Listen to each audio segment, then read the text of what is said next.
Hello, BBN. Pope is our explosive guy. Why? He reinforced his desire to win the tournament and said, "That's why we're going there." Do you agree? If so, subscribe to the channel now.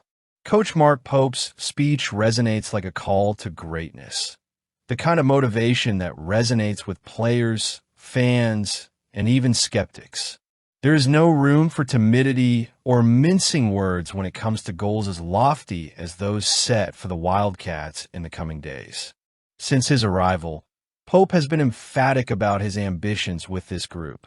He has not only embraced Kentucky's tradition of excellence, but also seems determined to mold it under his own vision.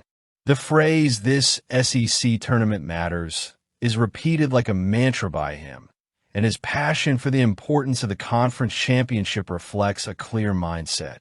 Kentucky is not here to just compete, but to dominate. It's the kind of statement that might sound arrogant coming from another coach, but in Pope's hands, it sounds like pure conviction. And why shouldn't it? College basketball thrives on showdowns, and few stages are as grand as the SEC tournament in Nashville, or Nash Vegas, as it's been temporarily nicknamed, though Pope has since asked BBN for something better. This is, without a shadow of a doubt, one of the most competitive leagues in existence, with as many as 13 teams projected to make the NCAA tournament. Playing in this environment isn't just a challenge. It's an opportunity to prove you belong at the top. And Pope knows exactly how to motivate his players to do just that. What's even more impressive is the meticulous dedication Kentucky's coaching staff is putting into their preparations. This isn't just a scouting report. It's 3 detailed studies, one focused on internal self-criticism, another focused on Oklahoma, and a third focused on Georgia. 3 times the work, 3 times the intensity. It shows that the team is ready to face any opponent that comes its way. And while the process is grueling, Pope makes a point of reminding everyone that this is exactly why they chose to be there. For the challenge, for the magic, for the chance to make history. Pope's confidence is infectious. When he says that Kentucky is going to Nashville with the clear goal of winning, it doesn't seem like mere rhetoric. It's a genuine commitment, shared by a team that understands the weight of the jersey they wear and the legacy they represent. For many teams, the SEC tournament could be seen as a kind of prelude to the NCAA tournament, almost a formality before the real test. But not for this Kentucky. For them, each game is a chance to assert their superiority. Each victory is a step toward the biggest title. And Pope makes no secret of the fact that the ultimate goal goes beyond the SEC trophy. Between the lines of his words, he's in pursuit of the 9th banner hanging from the ceiling of Rupp Arena, a symbol of supremacy that would be the pinnacle of this season. 6 wins will separate the dream from reality. But before that, there's an immediate challenge. 4 wins in Nashville to secure the conference hardware. Each game will be a battle against giants, but also an opportunity to show that this team has the heart and drive to shine when the lights are brightest. It's impossible not to be infected by Pope's enthusiasm when he talks about this time of year. This is the best time of the year. It just is, he said during his radio show. That phrase perfectly encapsulates the spirit of college basketball in March. The excitement, the uncertainty, the possibility of miracles happening. For the Wildcats, that energy is enough fuel to propel them toward their goals. Mark Pope is not just a coach. He's a mindset builder, someone who can turn lofty expectations into real motivation. His leadership has guided Kentucky through a season filled with challenges, but also remarkable achievements. Now, with the SEC tournament in sight, he's building a narrative that goes beyond basketball, a story of resilience, pride, and, above all, belief. As BBN eagerly awaits the first shots in Nashville, it's clear that this Kentucky team isn't just going there to compete. They're going there to win. With a coach like Mark Pope at the helm, it's hard to imagine this group isn't ready to make their mark on history and perhaps start imagining another golden ribbon on the Wildcats' everlasting legacy. Jamori Macklin is poised to play an even more crucial role in Kentucky's offense in 2025, and a return to his natural roots as an outside wide receiver could be just what he and the program needs to reach new heights.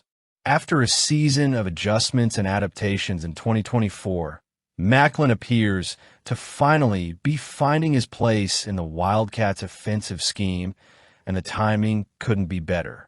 When Macklin arrived in Lexington from his stint at North Texas, expectations were high.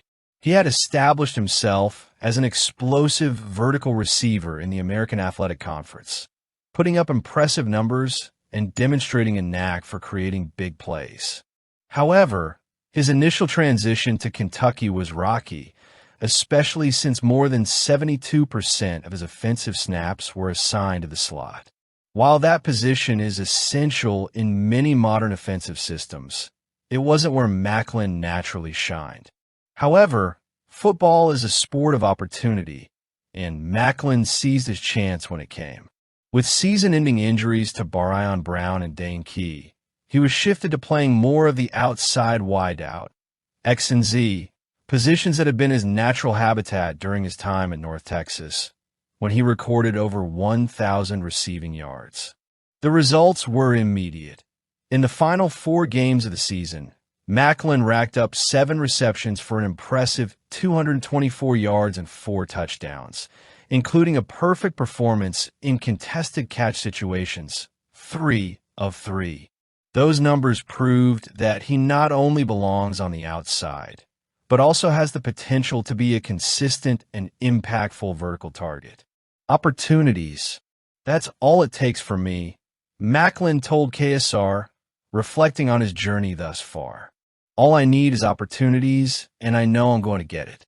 Staying ready all season, even though I know it didn't go the way I wanted it to.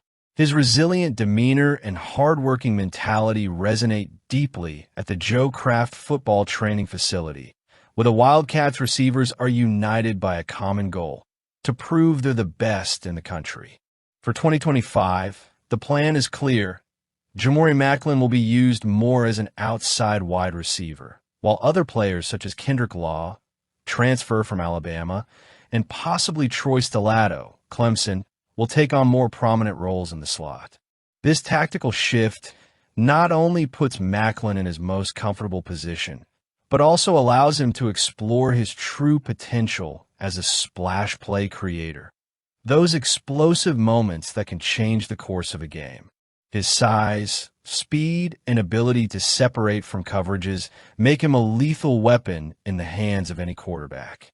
The decision to use him more as an outside wideout also aligns with Mark Stoops' philosophy for 2025. While there is talk of Kentucky returning to its roots with a ground-and-pound style of offense, creating explosive plays remains essential to balancing the game and keeping opposing defenses honest. Macklin could be the missing link in that department, able to stretch vertical defenses and open up space for the running game that is so characteristic of a Wildcats DNA.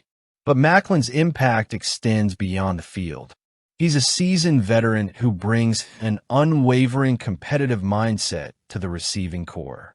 After considering entering the NFL draft at the end of last season, he decided to return to Kentucky with a clear purpose: to prove he's the best receiver in the country. God has different plans for all of us, and I'm just trusting in his plans, Macklin said. I have a chip on my shoulder to be the best receiver in the country. That's just the mindset of all of us in the receiving room.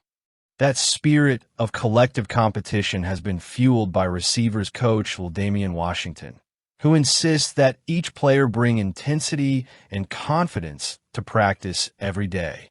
For Washington, it's not just about individual talent, but about creating a culture of excellence that elevates the entire group. And with Macklin leading by example, the Wildcats' receiving room appears poised to take a significant leap forward in 2025. As Kentucky prepares for another challenging SEC season, Jalmori Macklin's contribution will be key. Not only does he pose a constant threat to opposing defenses, but he also embodies the resilience and determination that have been hallmarks of this program under Mark Stoops. With the support of a revamped roster and an offensive strategy that seeks to balance strength on the ground with explosiveness in the air, the Wildcats could be on the cusp of something special. And you'll be joining us in the fun by commenting. Let me know what you think.